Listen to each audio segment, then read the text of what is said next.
कोई भी इंडस्ट्री देखता हूं, मैं इंग्लिश में बोलता हूं पॉन्ड एंड फिश। झील कितनी बड़ी है, उस झील में कितनी मछलियां हैं। ओके। ठीक है, पहली चीज। झील मतलब बाजार कितना बड़ा है। ठीक है, अगर बहुत सारे कस्टमर्स हैं और रोज प्रोडक्ट खरीदते हैं तो वो मेरे लिए अच्छा होता है। मछलियों का मतलब है कि कितनी कंपनियां हैं जो बाजार पे अटैक कर रही हैं या उस प्रोडक्ट को बना रही हैं। ठीक है, तो बढ़िया प्रोडक्ट कौन सा होता है मेरे हिसाब से, जिसका बाजार बहुत बड़ा है। ठीक है, और जिसकी झील बहुत बड़ी है और जिस झील में 2 या 3 ही मछलियां हैं, यानी कि इंडस्ट्री स्ट्रक्चर बहुत अच्छा है।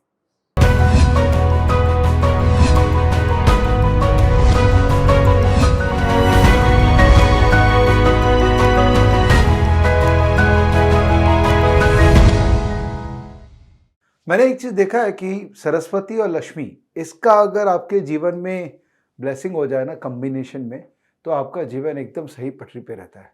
तो मैं एक्चुअली अपने आप को बहुत ब्लेस्ड महसूस करता हूँ कि मेरे लाइफ में इतने लोग मेरे अराउंड में थे जिन्होंने मुझे इतना कुछ दिया है कि कई बार फील होता है कि सरस्वती और लक्ष्मी जी दोनों का वास मेरे घर पे, मेरे अंदर में है। तो कुछ लोग हैं जिनके बारे में बात करनी बहुत ज़रूरी है। वो लोग मेरी लाइफ को लिटरली उन्होंने एक शेप दिया है, और वो चाहे वो सिखाने के मामले में है, चाहे लाइफ की फ़िलॉसफी विजडम शेयर करने के मामले में, चाहे वो फैमिली मेम्बर है, चाहे दोस्त है, चाहे मेंटर्स है। और जीवन में हर इस कैरेक्टर का होना बहुत ज़रूरी है।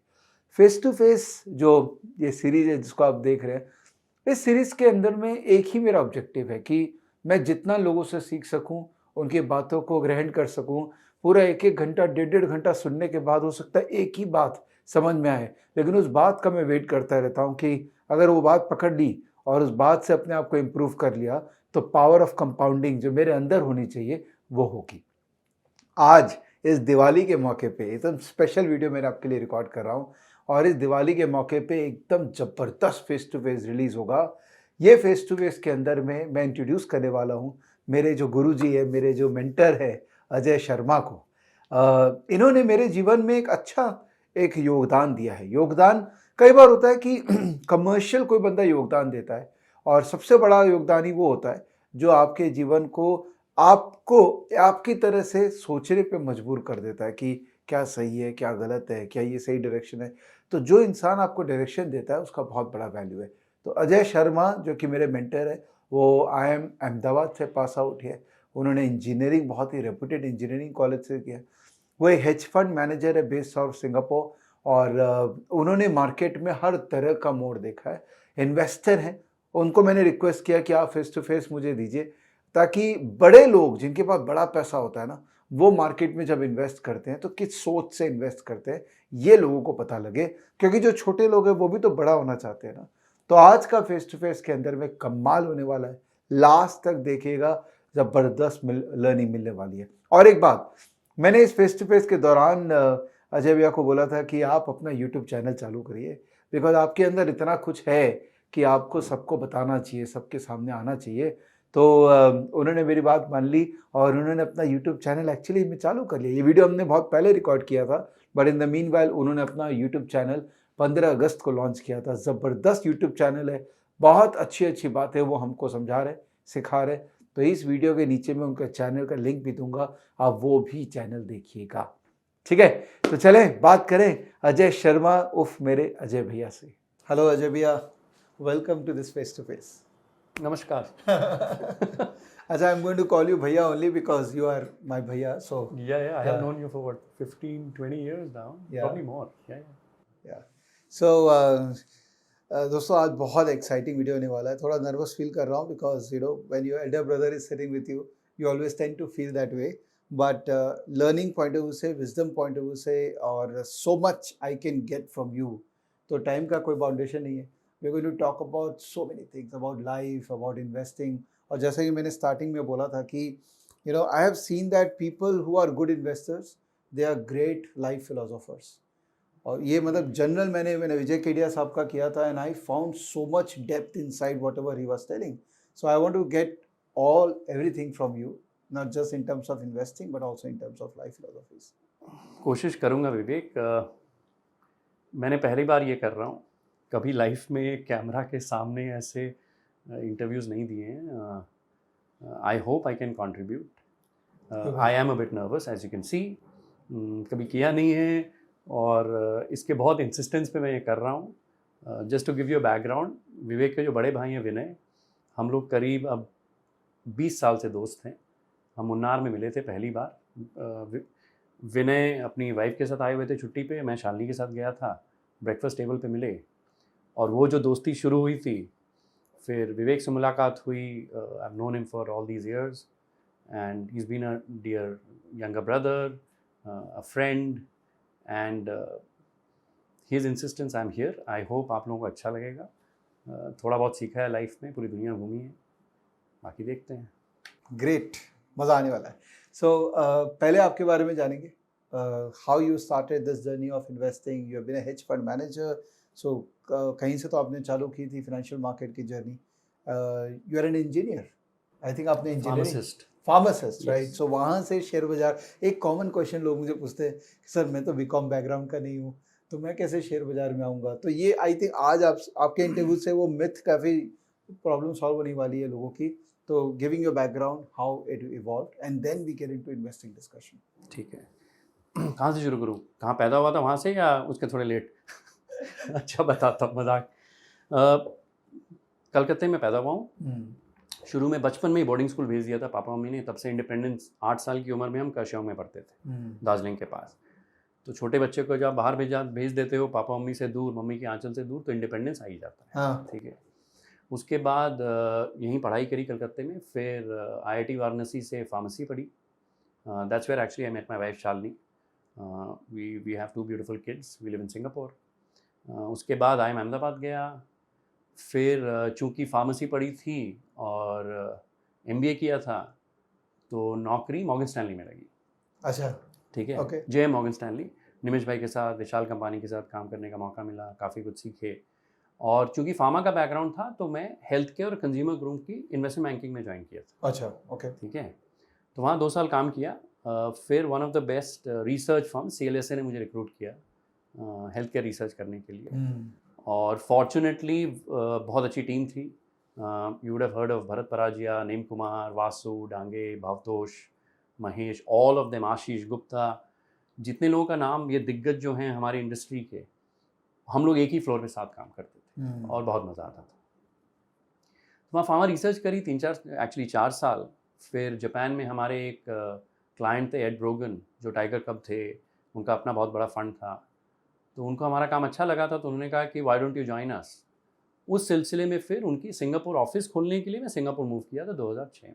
अच्छा, so that's how I join the fund management industry, जिसको हम हेज फंड बोलते हैं। लॉन्ग शॉर्ट इन्वेस्टिंग वहाँ से सीखी, बिकॉज शॉर्टिंग बहुत लोगों को नहीं आती थी, मुझे भी तब नहीं आती थी, उन्होंने सिखाई, अभी भी सीख रहे हैं।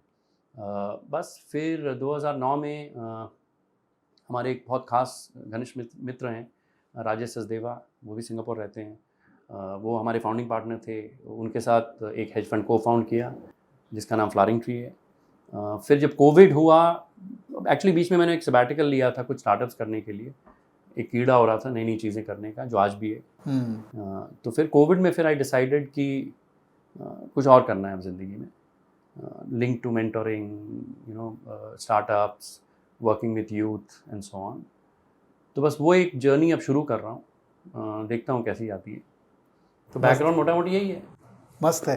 तो मेरे जो लर्नर्स है ना, तो वो एकदम रॉ है, तो उनको ना ज़्यादा ये सब टर्मिनोलॉजीज नहीं पता है, तो मैं उनके लिए ना ये टर्मिनोलॉजीज को डिकोड करता हूँ। ठीक है। तो पहले आपने कहा कि आपने as a investment banker join किया JM Morgan Stanley. By the way हम लोग दोनों का एक कॉमन थिंग है कि आपने करियर JM में किया, मैंने भी करियर JM में चालू किया। हाँ, ऑफ कोर्स भैया, अच्छी बात है। तो अब ये इन्वेस्टमेंट बैंकिंग में आप करते क्या थे? फिर हम लोग एनालिस्ट वाले को डिकोड करेंगे, फिर हम लोग। ठीक है। तो इन्वेस्टमेंट बैंकिंग में हम क्या करते हैं कि हम जो बड़ी बड़ी कंपनियां हैं उनको एडवाइज करते हैं, उनको सलाह देते हैं।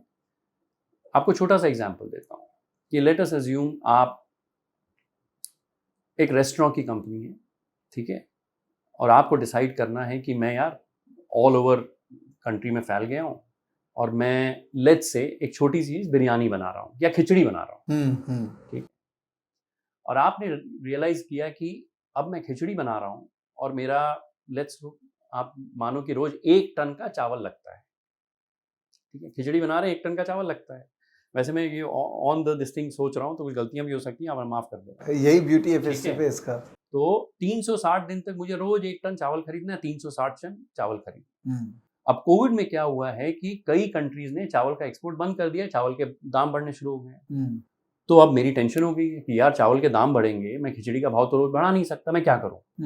ठीक है, तो इसमें कई बार इन्वेस्टमेंट बैंकर आते हैं। अगर मैं किसी को जानता हूं कि विवेक इन्वेस्टमेंट बैंकर है, ये इससे मैं सलाह ले सकता हूं। मैं विवेक के पास आया, मैं बोला विवेक यार ये चावल तो मेरे लिए रिस्की है, क्या करूं? तो विवेक अगर इन्वेस्टमेंट बैंकर है, वो मेरे को आके बोलेगा अजय भैया आप एक काम करो, आपके 2 ऑप्शन है। एक, या तो आप चावल की कंपनी खरीद लो जो चावल बनाती है। वो बोलेगा आप एक काम करो, चावल की कंपनी भी खरीद लो, खेत भी खरीद लो। अच्छा, फिर बोलेगा खेत भी खरीद लो, चावल का फर्टिलाइजर भी खरीद लो। सब कुछ कर सकता हूँ, राइट, लेकिन सब कुछ करना नहीं चाहिए। तो विवेक का काम है कि अजय भैया आपके पास ये चीजें ऑप्शन है करने के लिए, आप डिसाइड करिए आपको क्या करना है या नहीं करना है। ठीक है, तो इन्वेस्टमेंट बैंकर का कई बार काम होता है कि क्या क्या अगर मैं एक बिजनेस चलाता हूं, मैं क्या क्या कर सकता हूं या क्या मुझे नहीं करना चाहिए। ये आम तौर पे काम होता है। मैंने बहुत सिंपल आपको एग्जांपल दिया है कि खिचड़ी की मेरी कंपनी है जो ऑल ओवर इंडिया खिचड़ी बेचती है, चावल के दाम बढ़ गए तो मुझे क्या करना चाहिए। इस तरह की बहुत सारी चीजें। अब एक बात बताइए, सॉरी मैं बीच में इंटरप्ट करूंगा, बोलो। एक एंटरप्रेन्योर जो है वो ये नहीं सोचता है और कोई इन्वेस्टमेंट बैंकर आके उसको बोलेगा कि तुम ये कभी सोचे नहीं हो। नहीं, ऐसा नहीं।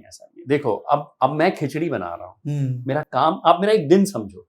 सुबह 8 बजे उठा, ठीक है, अब मेरी तो उम्र हो गई है, बच्ची को स्कूल छोड़ना है, राइट, शालिनी पढ़ाने जाती है, ठीक है, गाड़ी धुली हुई है कि नहीं, गाड़ी लेके जाना है, पेट्रोल भरा है कि नहीं, बाकी चीजें भी हैं जिंदगी में, सिर्फ चावल और खिचड़ी नहीं है। फिर मैं ऑफिस पहुंचा, पहला है कि सर वो बंदा छोड़ के जा रहा है, उसको बोल रहा हूँ यार मत जा, रुक जा। ठीक है, आज तो जिस तरह के सैलरी स्टार्टर्स दे रही हैं, मेरे बंदे तो रोज छोड़ के चले जाएं। ठीक है, तो पहले वो एक आग लगी उसको बुझाओ, ठीक है, फिर 12 बजे, इस तरह एक दिन चला जाता है। जो एंटरप्रेन्योर होता है ना, जो एकदम फोकस्ड होता है, आपने महाभारत में वो देखा होगा ना, जब अर्जुन को जब कहते हैं ना कि तुम्हें क्या दिख रहा है, मुझे सिर्फ मछली की आंख दिख रही है। जहां आपने आकाश और सुंदर पक्षी और बाकी चीजें देखना शुरू कर दिया, फोकस हट जाता है। तो जो खिचड़ी बना रहा है ना, जो अच्छा बिजनेसमैन होता है, वो सिर्फ खिचड़ी पे ध्यान देता है, वो प्रोसेस पे ध्यान देता है, अपने धंधे पे ध्यान देता है, एकदम टनल विजन की तरह। तो दुनिया में इतनी सारी चीजें हो रही है, उसको पता नहीं होता है, लेकिन वो इतना तेज होता है, अगर उसको बता दिया जाए वो ठीक समझ जाता है कि ये मेरे काम की चीज है या नहीं है। ठीक है, तो ऐसा नहीं है कि सब कुछ, see it is not possible कि एक एंटरप्रेन्योर को सारी चीजें दुनिया में आए। सही, कोई सर्वगुण संपन्न हो ही नहीं सकता। फेयर पॉइंट, राइट, तो इसलिए इन्वेस्टमेंट बैंकर की जरूरत होती है। मैंने एक बहुत आपको नैरो एग्जांपल दिया है, बट बहुत बड़ा रोल होता है इन्वेस्टमेंट बैंकर का। कंपनी खरीदना, पैसे रेज कराना, कि अब ठीक है आपने कह दिया कि अजय भैया आपको ये खरीद लेना चाहिए चावल। अब आप वो कंपनी, लेट्स अज्यूम मेरे 10 करोड़ की टर्नओवर है, चावल की कंपनी की वैल्यू 2 करोड़ है, मेरे पे बैंक में तो 2 करोड़ नहीं है। तब विवेक बोलेगा ठीक है भैया मैं आपको 2 करोड़ का पैसा भी रेज करके देता हूँ। फिर वो कहेगा कि भैया आप कैसे रेज करोगे, बैंक से लोगे या आईपीओ करोगे। तो ये सारे जो काम हैं वो इन्वेस्टमेंट बैंकर के होते हैं। तो ये हमारा काम था। समझ गया। तो ये तो आपने जे मॉर्गन स्टैनली में किया काफी टाइम तक, उसके बाद आप बन गए फार्मा एनालिस्ट। अब ये एनालिस्ट लोग क्या करते हैं? एनालिस्ट लोग क्या करते हैं, ये थोड़ा मुश्किल काम होता है। एनालिस्ट लोग का काम है कंपनियों को एनालाइज करना। अब ये मैं आपको कैसे समझाऊं, बहुत संक्षिप्त ढंग से समझा सकता हूं, आसान ढंग से समझा सकता हूं। एक्चुअली ये सवाल मेरे परिवार ने मुझसे किया था आज से 10 या 15 साल पहले दिवाली में। हम लोग दिवाली में सब एकत्रित हुए थे। तो मेरी बेटी ने पूछा कि पापा आप क्या करते हो। सब बैठे थे, 15-20 लोग, कलकत्ते में थे हम। तो मेरे पापा पीछे से बोलते हैं कि ये तो सट्टा करता है। मैं सच बोल रहा हूँ, मेरे पापा ने कहा कि मैं सट्टा करता हूँ। मैं बोला ऐसा नहीं है, मैं सट्टा नहीं करता हूँ। तो तुम क्या करते हो बताओ। अब मैं क्या करता हूँ थोड़ा कॉम्प्लेक्स है समझना। तो मैंने उनको बताया कि ठीक है एक गेम खेलते हैं। मैंने उन सबको बताया कि मेरे पास एक गाय है, ठीक है, मेरे से ये गाय क्या भाव में खरीदोगे, मेरे से सवाल करो, ठीक है। तो मैं आपको एक कहानी से समझा रहा हूँ कि ये मैं करता क्या था, ठीक है। कुछ लोगों को बोरिंग भी लग सकता है, बट सो बी इट। तो किसी ने पूछा कि गाय की उम्र क्या है, मैंने बोला 3 साल की है। गाय कितने साल तक जीती है, से 10 साल तक जीती है, मुझे नंबर नहीं माना, अंदाज बोल रहा हूँ, ठीक है। रोज कितना दूध देती है, मैंने बोला चल 10 लीटर देती है। दूध कितने में बिकता है बाजार में, 10 रुपया लीटर। करते करते करते करते उनको मोटा मोटी ये समझ में आया कि ये गाय अगर 10 रुपए का रोज दूध देती है, 10 लीटर रोज दूध देती है, कि 100 रुपया मेरा रोज गाय से बनता है, साल में इतने रुपए बनेंगे, ठीक है। 365 इंटू, ठीक है। फिर कॉस्ट भी होता है, खर्चे भी होते हैं। तो चारा कितना खाती है, चलो 2 रुपया किलो, 5 किलो चारा खा ली, 10 रुपए का चारा खा ली। और क्या है, बीच में दवाई भी चाहिए गाय को, चलो ठीक है। फिर गाय को कहाँ रखेंगे, जगह चाहिए, उसका खर्चा है। इस तरह से एक मोटा मोटी समझ में आपको आ जाएगा कि गाय इतना रुपया बनाती है गाय को दूध देके, और इतना रुपया मेरा खर्च होता है। और फिर बछड़ा भी देती है, वो भी बड़ा होकर दूध देगा, वगैरह वगैरह। तो आप एक मोटा मोटी ये समझ जाते हो कि एक गाय इतना रुपया देगी, इतना रुपया बनेगा, तो मैं इस भाव में गाय खरीदूंगा। ओके, ठीक है, समझ गए। मैं गाय ही, अगर आप इसको समझो तो गाय ही एक शेयर होता है। आपको गाय ही शेयर बाजार में एक तरह से मिलती हैं, जो कंपनियां होती हैं। वाह। अगर फार्मा कंपनी में एनालाइज कर रहा हूं कि वो कितनी दवाई बेच रही है, कौन सी दवाई बेच रही है, कितने रुपए में दवाई बिकेगी, उसकी कैप्सूल का क्या दाम है, पैकेजिंग का क्या दाम है, एल्युमिनियम फॉइल का क्या दाम है, वो एनालाइज करो। इतना रुपया बनाएगी, इतना रुपए में बेचेगी, ये सब की एनालिसिस को ही एनालिस्ट बोलते हैं। सही है। सो फाइनली आप ही बताते हैं कि कोई भी कंपनी का शेयर जो ट्रेड हो रहा है वो सही भाव पे हो रहा है, ओवर वैल्यूड है कि अंडर वैल्यूड है। कोशिश ये रहती है कि अब अगर आपको लगता है कि एक दवाई की कंपनी है, वो कैप्सूल बेच रही है, इंजेक्शन बेच रही है, वो इतने पैसे बनाएगी, और इतने पैसे अगर बना रही है तो ये उसका वैल्यू होना चाहिए, ठीक है। अगर उससे ज्यादा वैल्यू है तो आप कहोगे कि महंगा है, अभी मत खरीदो। अगर उससे बहुत सस्ता हो जाता है तो आप कहोगे खरीद लो। ये हमारा काम था। तो हम क्या करते थे, कंपनियों से जाके मिलते थे, कंपनी के सीईओ से जाके मिलते थे, कंपनी के प्लांट्स जाके मिलते थे, उनकी मैन्युफैक्चरिंग फैसिलिटी देखते थे, उनकी फैक्ट्रियां जाते थे, और पूरी दुनिया घूमते थे, ठीक है। मैं आपको एक बाद में एक कहानी बताऊंगा कि किस तरह हम, एक शेयर था इंडिया में, मुझे लगा महंगा है, क्यों महंगा था, और इसकी इंसाइट मुझे इंडिया से नहीं मिली थी, मुझे चाइना जाके मिली थी। एक्चुअली ये एक पॉइंट है कि क्योंकि मेरे जो लर्नर्स है वो बहुत रिटेल इंडिविजुअल्स हैं। अच्छा। तो जनरली माना जाता है कि इंस्टीट्यूशंस और बड़े लोग पैसा बनाते हैं और रिटेल खोता है। तो आज इस इंटरव्यू में ना मैं आपसे वो सारी बातें निकलवाऊंगा कि क्यों आप लोग पैसा बनाते हैं, क्यों एक इंस्टीट्यूशन पैसा बनाता है और रिटेल क्यों खोता है। तो वो मैं इस पॉइंट के बाद में आपसे चर्चा करूंगा, बिकॉज एनालिसिस में गाय वाला एग्जाम्पल पे और डीपली जाएंगे। बट आप बने उसके बाद हेज फंड मैनेजर। जी। अब ये हेज फंड मैनेजर सुनने में बहुत कॉम्प्लिकेटेड लगता है, तो इसको एकदम सिंप्लीफाई करेगी। काम क्या था आपका? देखो, एक है कि किसी को सलाह देना। इन्वेस्टमेंट बैंकिंग मैं करता था, सलाह देता था, ठीक है।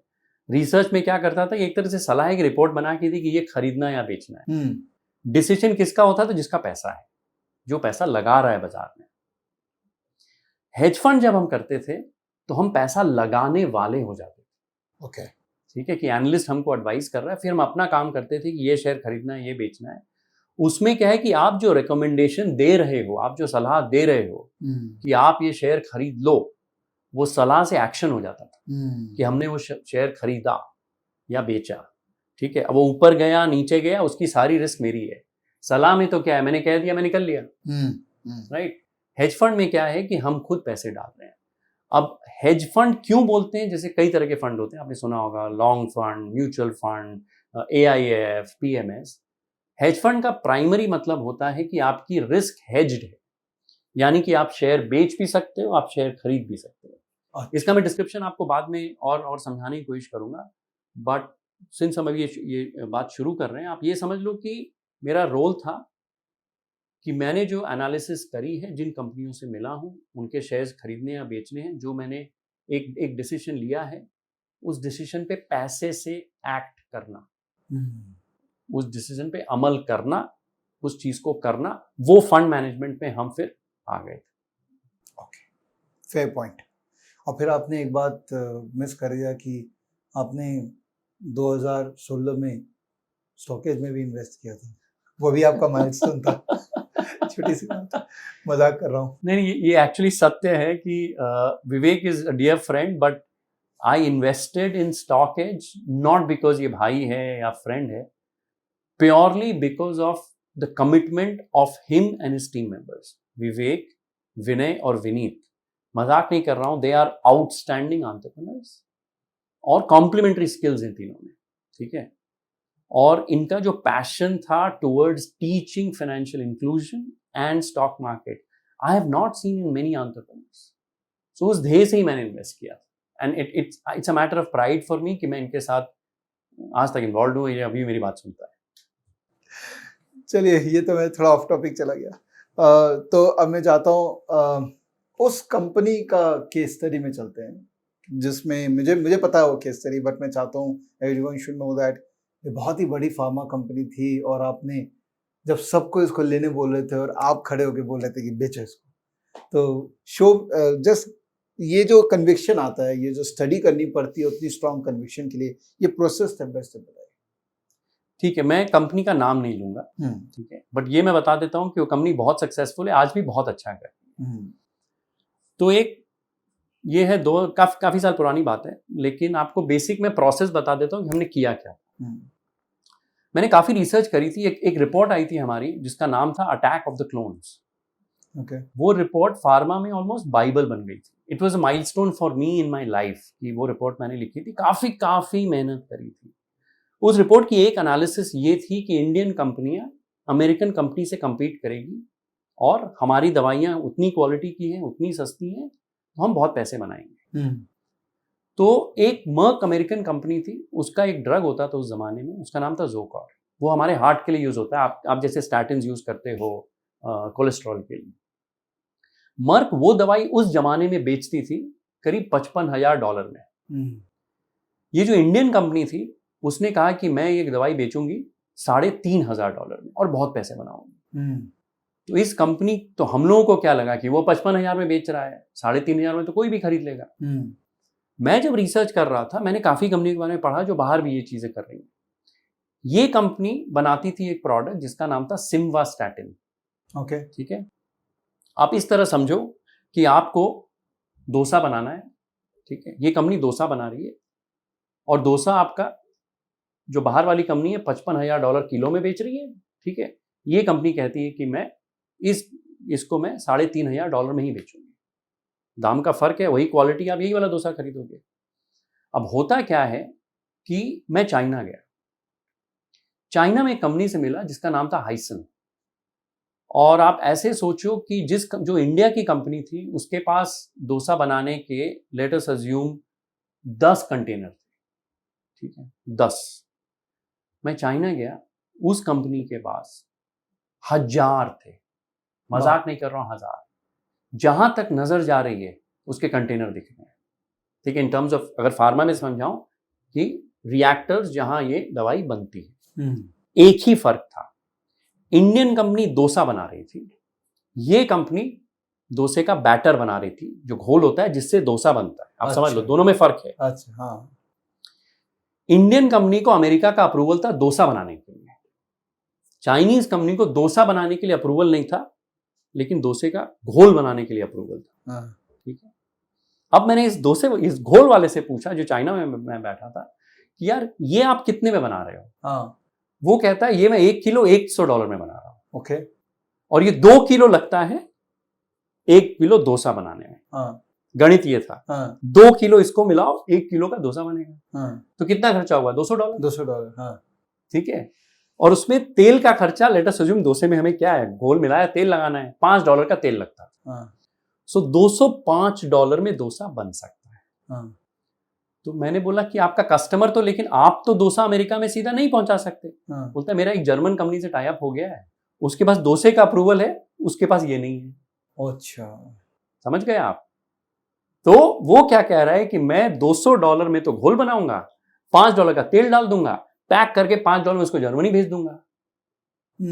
ठीक है, ये बहुत कॉम्प्लेक्स है, दवाइयों में अप्रूवल, क्वालिटी, बहुत सारी चीजें होती है, मैं आपको थोड़ा थोड़ा समझाने की कोशिश कर रहा हूँ। तो इसका खर्चा क्या हुआ? $210।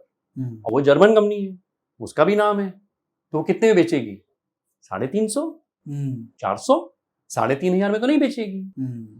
तो मैं वापस आया चाइना से, मैंने रिपोर्ट लिख डाली कि ये कंपनी $3,500 में नहीं बेचेगी। जो $55,000 का दाम है मर्क का, जो हम एक्सपेक्ट कर रहे थे कि 80% गिरेगा या 90% गिरेगा, मैंने कहा 99% भाव गिरेगा, ये $500 के नीचे बिके। और इसीलिए मैंने पूरे सेक्टर पे एक सेल लगाया था, but that's a different story, I don't want to talk about it. But नेट ये रिसर्च थी कि इसमें हमने क्या किया है, आप भी वो माल बना रहे हो, कोई और भी बना रहा है, अगर आपसे सस्ते से वही क्वालिटी माल बना रहा है, कस्टमर वही खरीदेगा। और हुआ वही, सिम्वास्टैटिन का दाम $300-350 आ गया। तो ये जो इंडियन कंपनी है, इनको भी बेचना तो था ही, माल उतने में बिका, बट इनकी जो प्राइस एक्सपेक्टेशन थी जिस भाव में, वो भाव में माल नहीं बिका। तो थोड़े दिन शेयर नहीं चला, बट चूंकि ये जो एंटरप्रेन्योर हैं, कंपनी के ओनर हैं, जो भी हैं, आउटस्टैंडिंग हैं, we are very good friends, and after that they have done wonders. This company has done wonders. So that is the other thing of good entrepreneurs, कि एक सेटबैक होता है ना, आप पीछे नहीं रहते हो, अब तो कोई बात नहीं, मैं और बेटर प्रोडक्ट बनाऊंगा, मैं और बेहतर करूंगा। तो इस कंपनी ने इतना बड़ा पोर्टफोलियो बना लिया प्रोडक्ट्स का। तब छोटी कंपनी थी, नई कंपनी थी, डिपेंडेंट थी एक प्रोडक्ट पे। आज एक प्रोडक्ट का दाम गिर भी जाए, इनको कोई फर्क नहीं पड़ता है। तो वो दूसरी एक खासियत होती है अच्छे बिजनेसमैन की, सेटबैक होता है, पीछे हो जाते हैं, एक गलती होती है, लेकिन वो आगे निकल जाते हैं, दे फाइट। अगर आप वो कंपनी गेस कर पाए तो इस वीडियो में कमेंट में लिखिएगा, क्योंकि जवाब हम तो देंगे नहीं, बट देखें तो जरा। नहीं, बहुत अच्छी कहानी है, जिस दैट काफी समय हो गया। अच्छा, आप एंटरप्रेन्योर की जब बात करते हैं, तो मैं जब इन्वेस्टर लोग का बात करता हूँ, तो जनरली लोग ये बोलते हैं कि investing is all about betting on the entrepreneur, कि वो जो बंदा है फाइनली उसमें कितना स्किल सेट है कि वो अपने आप को इवॉल्व कर सकता है, नए टेक्निक्स के अंदर में अडॉप्ट कर सकता है। तो how has been your experience of so many years dealing with so many entrepreneurs of listed companies, कि आपको क्या टिपिकल कैरेक्टरिस्टिक्स लगता है एक अच्छे एंटरप्रेन्योर में?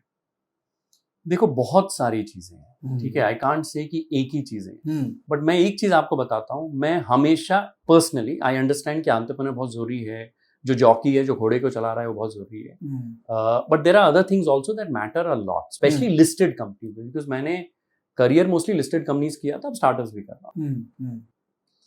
मोस्ट इंपॉर्टेंट थिंग जो मैंने देखी है एंटरप्रेन्योर में, वो है ग्रिट।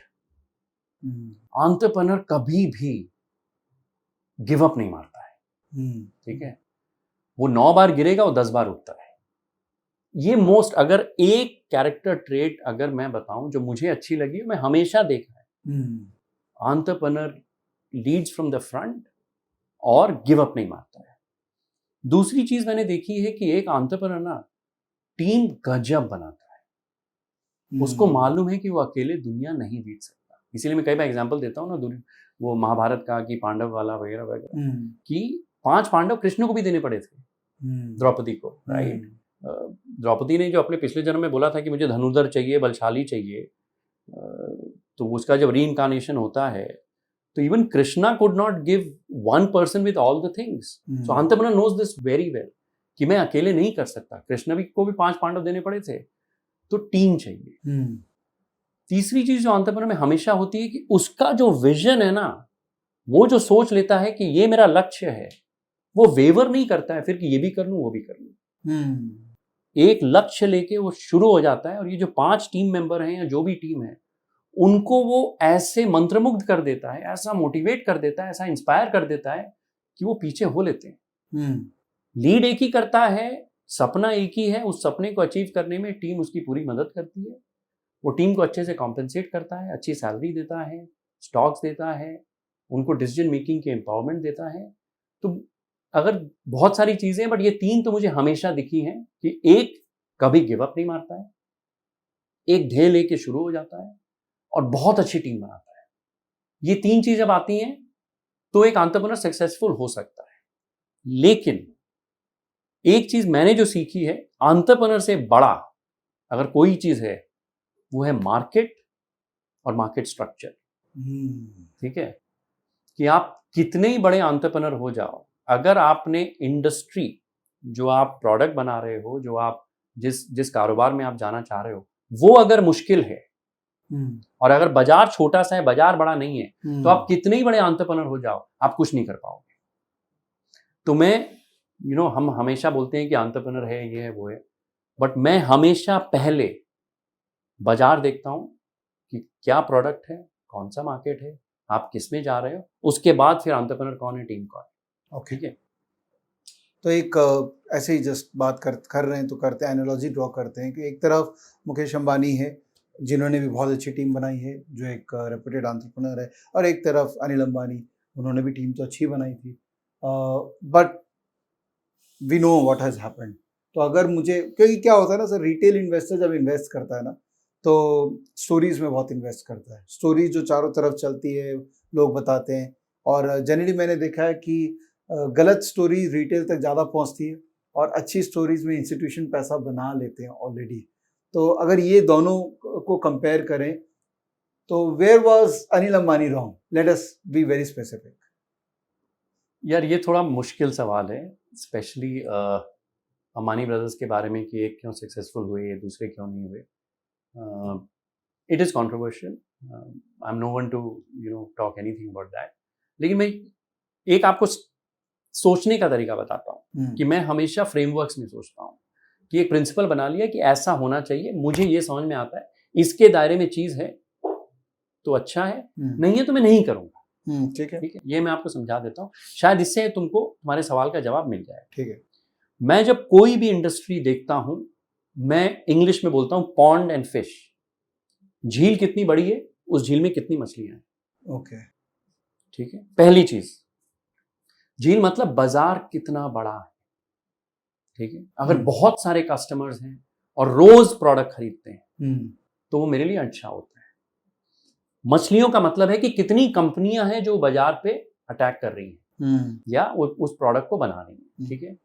तो बढ़िया प्रोडक्ट कौन सा होता है मेरे हिसाब से, जिसका बाजार बहुत बड़ा है। ठीक है।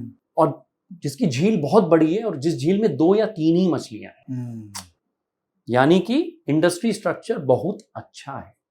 बहुत अच्छा अगर होता है तो आपको प्राइसिंग पावर मिलता है, आप चीजों के दाम अच्छे रख सकते हो, कंपटीशन कम रहता है तो आपका माल भी ज्यादा रहता है। ओके, ठीक है, पहली चीज। दूसरी चीज जो मैं देखता हूं कि वो जो प्रोडक्ट है वो आपका कस्टमर की फ्रीक्वेंसी क्या है यूज करने की, कितनी बार यूज करता है। आप एग्जाम्पल लो, आप टीवी कितनी बार खरीदोगे? हर साल में 5 साल में एक बार, यानी अगले 50 साल में 10 टीवी खरीदोगे। ठीक है। ब्रश मंजन आप कितनी बार करते हो? डेली करते हो, सुबह भी करते हो, शाम को भी करते हो। ठीक है। सोशल मीडिया आप कैसे यूज करते हो? हर मिनट। तो आप कंपनी के वैल्यूएशन देखो, टीवी की कंपनियों का वैल्यूएशन आमतौर पे कम होता है, वैल्यू भी टोटल कंपनी की कम होती है। जो चीज आप रोज यूज करते हो उसकी ज्यादा होती है, जो हर मिनट यूज करते हो उसकी तो $1 ट्रिलियन हो गई। ठीक है। मैं बहुत एक फ्रेमवर्क बता रहा हूं कि किस तरह से मैं चीजों के बारे में सोचता हूं। तो एक इंफ्रास्ट्रक्चर कंपनी लेते हैं जो कंस्ट्रक्शन का बिजनेस करती है। ठीक है। जैसे मिस्टर अनिल अंबानी की शायद इंफ्रास्ट्रक्चर रिलेटेड कुछ कंपनीज थी। तो कंस्ट्रक्शन रिलेटेड या ठेकेदारी का जो काम होता है, ठीक है, वो कंपनी फेल हो जाती है आमतौर पे। क्योंकि बहुत मुश्किल धंधा होता है। आप समझो, एक मार्जिन कम है, पेमेंट निकलवाना है, चीजों के दाम बढ़ जाते हैं। आपने कॉन्ट्रैक्ट तो लेट्स से 300 रुपया किलो सीमेंट में साइन कर लिया, सीमेंट के दाम बढ़ गए, पैसे नहीं आते हैं। तो ठेकेदारी का जो धंधा होता है बहुत मुश्किल होता है। ठीक है। उसकी जगह आप रिटेल का धंधा देखो, कपड़ों का रिटेल, ये कंपनियां पूरी दुनिया में बड़ी हुई हैं, ज़ारा वगैरह वगैरह। बरोबर। तो एक ने मे बी रिटेल का धंधा शुरू किया, कम लोग थे, एक ने मुश्किल धंधा शुरू किया। तो आमतौर पे जो मैंने दिक्कतें देखी हैं बिजनेसेस में इसलिए होती हैं कि आप गलत इंडस्ट्री स्ट्रक्चर के धंधे में चले जाते हो, गलत कारोबार में चले जाते हो। कारोबार खराब नहीं कह रहा हूं मैं, ठेकेदार भी पैसे बनाते हैं, लेकिन इतना टेंशन, इतनी मगजमारी, रोड बनाना है, वर्कर्स लाने हैं वगैरह वगैरह, तो मुश्किल धंधों में ग्रो करना मुश्किल होता है। अगर I hope you get the answer. So structure है धंधे का। ये तो अब आपने अगेन ऊपर ही लेवल पे बिजनेस वाली बात करी। ठीक है। फिर आपने एक पॉइंट बोला था कि खाली एंटरप्रेन्योर नहीं होता है और बहुत सारे फैक्टर्स होते हैं। तो 2 फैक्टर हमने बात कर लिया, एंटरप्रेन्योर और बिजनेस, और बाकी फैक्टर्स कीपिंग इन लाइट की सपोज हमको ये दोनों का ही कंपैरिजन करना है तो देखो फिर तो एक हमारी हिंदू माइथोलॉजी है, ब्रह्मा विष्णु महेश, ठीक है। कोई भी इंडस्ट्री जब होती है ना, ये कर्व में जाती है, इसको आप एस कर्व भी बोल सकते हो। एक्चुअली आप ये जो कर्व होता है, शुरुआत जब होती है वो क्रिएशन होता है, वो है ब्रह्मा, ठीक है। उसमें पता नहीं होता है कैसा बनेगा क्या बनेगा, इसको बोलते हैं आज के दिन में startup. Startup is creation, Brahma. उसके बाद एक ग्रोथ फेज आता है, जिसको मैं विष्णु के ढंग से सोचता हूँ कि ग्रोथ है, मेंटेनेंस है, प्रोसेस बैठाना है, सिस्टम बैठाना है, लोग हायर कर रहे हैं। और महेश तो हर चीज में होता ही है। कोई भी चीज, मैंने आज तक कोई बिजनेस नहीं देखा है जो 100 साल से ज्यादा टिका हो। दुनिया में 20 या 25 कंपनी होगी जो 100 साल से पुरानी है। आमतौर पे एक कंपनी 25 से 30 साल में खत्म हो जाती है। तो ये तो डिस्ट्रक्शन तो होना ही है, किसी का जल्दी होता है, किसी का कम होता है। तो इन्वेस्टिंग में आपको ये भी देखना है कि आप जो इन्वेस्ट कर रहे हो वो कंपनी किस फेज में है। अगर बहुत मैच्योर्ड है, कंपनी ही बुढ़ी हो गई, तो मजा नहीं है। अगर यंग इंडस्ट्री है, जैसे सोशल मीडिया यंग इंडस्ट्री है, राइट। कुछ चीजें इंडिया में एकदम नहीं है। डिओड्रेंट यूज करना एकदम शुरू ही हुआ है, राइट। माउथ वॉश यूज करना अभी शुरू हुई है। मैं बहुत एग्जांपल ऐसे दे सकता हूँ, या आप भी समझ सकते हो। तो जो यंग इंडस्ट्री है वहां इन्वेस्ट करोगे, आपको बहुत समय का ग्रोथ मिला है, सोचना ही नहीं पड़ता है, खरीद के आप रख सकते हो। तो मैं ये भी सोचता हूं कि आप ये जो ब्रह्मा विष्णु महेश जो एस कर्व होता है किसी भी इंडस्ट्री का, आप कहां हो। अगर यहां हो तो वो इंडस्ट्री आपको हमेशा जीत देगी, आप अच्छे पैसे बनाओगे। तो अगर बाजार बड़ा है, कम लोग हैं उस बाजार में, और ग्रोथ फेज है, 15-15, 20-20 साल पैसे बनते हैं। तो आप इसका मतलब ग्रोथ सेक्टर्स जो हैं, जो जनरली हाई ग्रोथ पे हैं क्योंकि वो नेशन स्टेज पे हैं, उसमें ज़्यादा आप बेट करना चाहेंगे? मैं ये नहीं बोलूंगा कि मैं सिर्फ नेसेंट सेक्टर्स में करता हूं, नहीं। आप ऐसे समझो कि घोड़े की रेस होती है, वो जेन्युइन सट्टा है। एग्जाम्पल ऑड है, बट आपको मैं समझाता हूं, मैं सोचता हूं जब रेस शुरू हो रही है, लेट्स से 50 घोड़े हैं, उस समय मेरे से नहीं हो पाता। अच्छा, तब लॉटरी है। जब रेस लास्ट 100 या 200 मीटर की बत्ती है, तब आपको मालूम है कि ये 4 घोड़े ही हैं जो जीतेंगे। वैसे सोचना होता है कि इंडस्ट्री में जब इंडस्ट्री का स्ट्रक्चर बन गया है कि ये नई इंडस्ट्री थी, इसमें नए लोग आए, लेकिन ये 2 या 3 कंपनियां हैं जो अब अच्छी हो गई हैं, बाकी मछलियां मर गई हैं, ठीक है। तब उसमें आप रिसर्च करके 1 या 2 प्लेयर को उठाते हो जो जीतते हैं, बिकॉज तब आपको ग्रोथ 10 से 12-15 साल का मिलता है। तो एकदम जब डिफाइन नहीं है तो रिस्क बहुत ज्यादा होती है, उस वक्त हम एटलीस्ट इन्वेस्ट नहीं करते। लेकिन यू आर राइट कि am I a growth investor, I prefer कि मैं ग्रोथ फेज में ही इन्वेस्ट करूं, तब मेहनत भी कम लगती है आइडेंटिफाई करने में, मेंटेन करने में, एंड सो ऑन।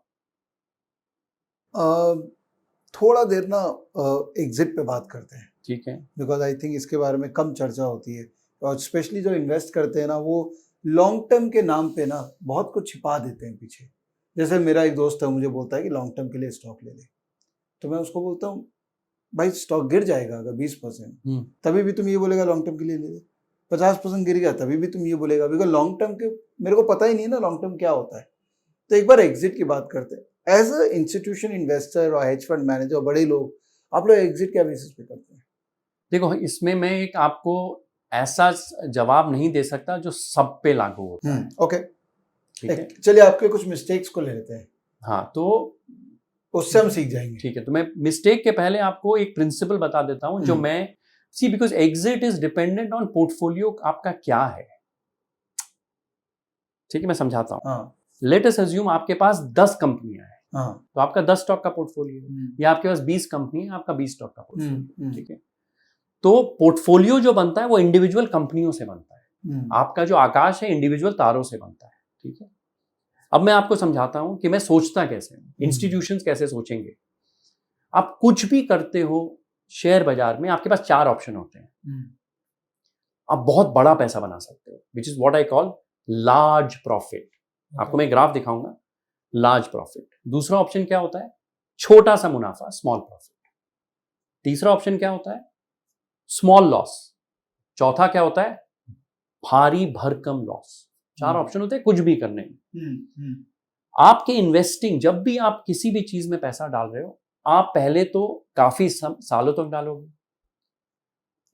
आप अज्यूम करते हैं कि मैं जब 45 साल का हूं, लेट्स से मुझे 65 साल तक पैसे डालने हैं, 20 साल और पैसे डालने हैं। अगर ये अगले 20 साल तक मैंने ये लार्ज लॉस वाला ऑप्शन अगर अवॉइड कर दिया, बस इतना ही कर दिया, तो मैं ठीक ठाक करूंगा। ये आपको मैं प्रिंसिपल समझा देता हूं, लार्ज लॉस, कि कोई भी चीज करूं लाइफ में, इवन रिलेशनशिप, कि कोई टॉक्सिक रिलेशनशिप में नहीं जाऊं कि मेरा दिल इतना ज्यादा टूट जाए कि मैं वापस ही ना आ पाऊं। ठीक है, तो अब लार्ज लॉस में समझाऊंगा कैसे होता है, तो इससे आपको एग्जिट का भी आंसर मिल जाएगा। तो लेट अस अज्यूम आपके पास 100 रुपए है, आपने कहा कि मैं 10 स्टॉक खरीदूंगा 10-10 रुपए का, तो आपने 10-10 रुपए 10 चीजों में डाल दिया। ठीक है, अब एक शेयर उसमें से 5 गुना हो गया एक महीने में, कितना हो गया? 50 रुपया। बाकी लेट अस अज्यूम बाकी डबल हुए, तो आपका 90 रुपया क्या हो गया? 180 रुपया, एक हो गया 230 रुपया। तो ये 50 रुपया का जो शेयर है आपके पोर्टफोलियो का 20% हो जाता है। ठीक है, अब ये शेयर अगर 20% भी गिरता है तो आपका बड़ा लॉस हो सकता है, क्योंकि उस भाव से अगर 30-40% गिर जाता है तो बहुत ज्यादा लॉस हो सकता है। ठीक है, तो it can give you a large loss. और लार्ज लॉस क्या होता है? सिर्फ पैसे का लॉस नहीं होता है, इमोशनल लॉस भी होता है कि काश मैं बेच देता, मैंने ये नहीं किया, वो नहीं किया। तो आपको खुद का लार्ज लॉस डिफाइन करना है कि मैं कितना पैसा एक शेयर में खोने तैयार हूं, कितना पैसा मुझे पूरे पोर्टफोलियो में खोने तैयार हूं। दोनों अलग डिसीजंस होते हैं। अगर मैं 100 रुपया मेंटेन कर रहा हूं, मेरा बहुत क्लियर है कि अगर मैं इंस्टीट्यूशनल क्लाइंट्स के लिए मेंटेन कर रहा हूं, मैं इतने ही पैसे खो सकता हूं। उसके बाद मुझे रिस्क लिमिट्स लगानी पड़ेंगी, वो अलग डिस्कशन हो जाता है। बट जनरली क्या होता है ना कि सपोज एक शेयर से मैंने इतना रुपया कमा लिया है, तो मेरा रिस्क एपेटाइट उस शेयर के लिए बहुत बढ़ जाता है। मुझे लगता है कि इसी से तो कमाए हैं, थोड़ा ज्यादा लग जाएगा तो क्या प्रॉब्लम है? देखो विवेक, इसमें सबकी अलग अलग थिंकिंग होती है। ठीक है, वो कहते हैं ना कि कुछ लोग शेर हैं, कुछ लोग सवा शेर हैं। तो अगर आपका कलेजा बहुत बड़ा है तो आपको मुबारक हो, मेरा कलेजा उतना बड़ा नहीं है। ठीक है, मेरा एक एक्सपेक्टेड रिटर्न है कि मेरे इंस्टीट्यूशन इन्वेस्टर को, अब एग्जांपल देता हूं, हमारे इन्वेस्टर कौन है? वो अमेरिका के बड़े बड़े कॉलेजेस चलाने के एंडाउमेंट्स हैं, जिनको कॉलेज की बिल्डिंग बनाने के लिए पैसे चाहिए, जिनको रिसर्च के लिए पैसे चाहिए। उनको हर साल में 50-100% नहीं बनाना है, उनके 10 से 20% बनाना है। तो उनका रिक्वायरमेंट वैसा है। ठीक है, तो मैं इतना रिस्क लेके काम नहीं करूंगा। ठीक है, दूसरा है कि मुझे रात को अच्छे से सोना है, मुझे बच्चों से खेलना है। मेरे को कल मैं स्विट्जरलैंड में छुट्टी में गया हूँ, मुझे नहीं चाहता कि मेरी बेटी मेरे साथ खेल रही है और मैं खो गया हूँ, यार ये शेयर अगर 20% गिर गया, मैं तो वो इमोशनल ड्रेन हो जाता है। आप आम आदमी की बात करने लग गए अभी। एक आम आदमी यही प्रॉब्लम से जूझ रहा है अभी कि उसको पता ही नहीं है कि वो क्यों है मार्केट के अंदर में। तो वो 20% गिरता है तो वो एक्चुअली बच्चा खेल रहा है, वो ध्यान नहीं दे पा रहा है, क्योंकि that main question that actually में आप क्यों है मार्केट में, इसका ही 90% लोगों को जवाब नहीं है। तो आप बाजार में क्यों हैं, उसका जवाब तो मेरे पास भी नहीं है। लेकिन देखो भैया, बाजार में इंसान क्यों जाता है कि बाजार ने, एग्जाम्पल देता हूं, मुझे एग्जैक्ट मालूम नहीं है, इंडिया का सबसे मुश्किल समय आया था शायद नरसिम्हा राव गवर्नमेंट के समय, जब हमारे पास 2 महीने के इंपोर्ट के पैसे नहीं थे, कुछ भी नहीं था। ठीक है, इनफैक्ट उसके पहले भी शायद आप 85-86 से बाजार देखो या 90 से देखो, we've had a foreign crisis, we have a financial crisis, we had the 1992 incident, then we had Vajpayee government, 13 day Vajpayee ji की सरकार थी, अटल जी की सरकार थी, फिर हमने न्यूक्लियर टेस्ट किया, हमारे पास सैंक्शंस लगे, फिर फुल वाजपेयी जी की सरकार आई, फिर टेक्नोलॉजी क्राइसिस हुई, फिर 2001 से 2003 की मंदी आई, मंडल कमीशन, सब कुछ हुआ है। ठीक है, सरकारें गिरी हैं, सरकारें बनी हैं, सैंक्शन लगे हैं, तेल का भाव ऊपर गया, ये हुआ है। लेकिन फिर भी हमारा मार्केट आपको 9 से 11% रिटर्न बिना कुछ किए अमेरिकन डॉलर में दिया है। मेरे ख्याल से 13-14%, मेरे ख्याल से, एग्जैक्ट नंबर नहीं मालूम, तुमको ज़्यादा मालूम होगा, बट मिनिमम 10 से 12% दिया है बिना कुछ किए, सिर्फ इंडेक्स में पैसे डाल। ठीक है, यानी कि आपने फिक्स डिपॉजिट रेट को बीट किया है, आपने इन्फ्लेशन को बीट किया, महंगाई को बीट किया, सब कुछ बीट किया। तो अगर आप अगर बाजार में पैसे डालते हो पैसे बनते हैं। मैंने 2 चीज और देखी है इसके ऊपर कि इंडेक्स का लेट अज्यूम 10% बना है आपका इंडेक्स पे, जो मेरा देखा है, कई लोगों का अलग होगा।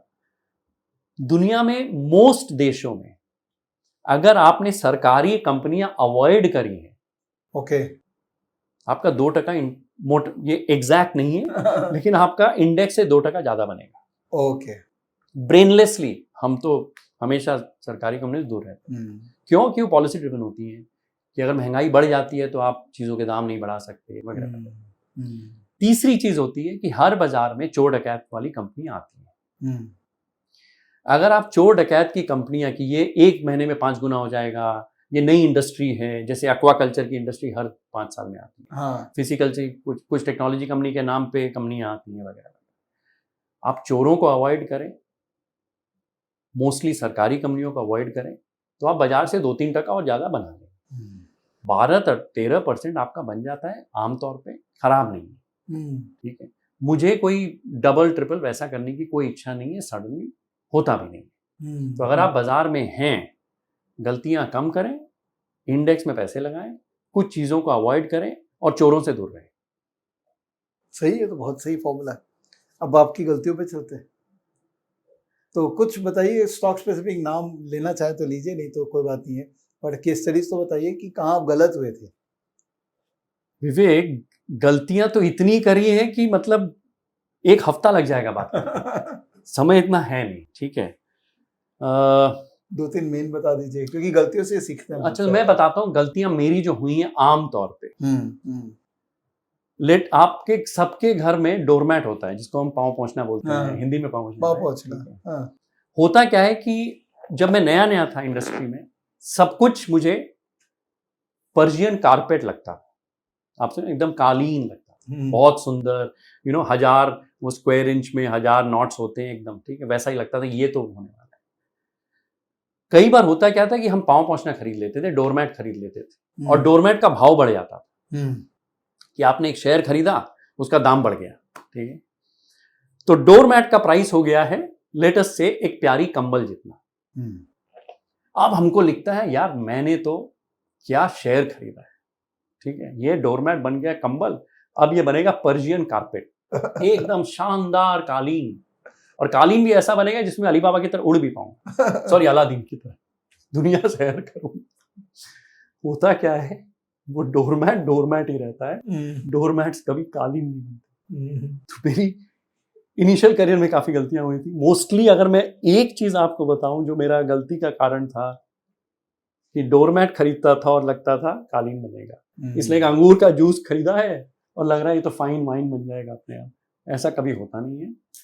तो एक चीज रियलाइज हुई कि खराब चीजें और सस्ती चीजें कभी मत खरीदो। जो हम कहते हैं ना कि सस्ता रोए बार बार, महंगा रोए एक बार, वो मैंने सीखा ये गलतियां करके। तो I made it very clear, एक प्रिंसिपल बना लिया कि वो मैं मजाक में कहता भी हूँ कि यार खरीदो तो मर्सिडीज, हो सके तो अम्बासडर के दाम में खरीदो, नहीं तो टोयोटा का दाम दे दो। सही, ठीक है, लेकिन सस्ती सेकेंड हैंड गाड़ी जो मैं एकदम मर्सिडीज बना दूंगा, जिंदगी में होता नहीं है। तो सस्ती चीजें मत खरीदो, अच्छी चीजें खरीदो। मैं तो वही करता हूं। तो मैं इंडिविजुअल शेयर का एग्जांपल नहीं लूंगा, बिकॉज उसमें लोगों की बुरा लगेगा कि मेरी कंपनी के बारे में बात कर रहा है। बट मैं आपको ये कह सकता हूं कि हजारों गलतियां करी, एक हो तो बताऊं, राइट, विनिंग तो 1-2 ही है, तो वो तो मैं गुणगान गा दूं। गलतियां इतनी हैं, बट एक अगर मैं आपको अपनी गलती का कोर बताऊं, वो यही है कि रोड साइड पेंटिंग, जो हमको रोड पे पेंटिंग मिलती है, वो कभी पिकासो नहीं बनती, वो कभी हुसैन नहीं बनती, आप समझे, वो कभी राजा रवि वर्मा नहीं बनती। क्वालिटी होती है, उसका आप पैसा दें। क्वालिटी जब मंदी में आपको सस्ते में मिले, खरीदिए।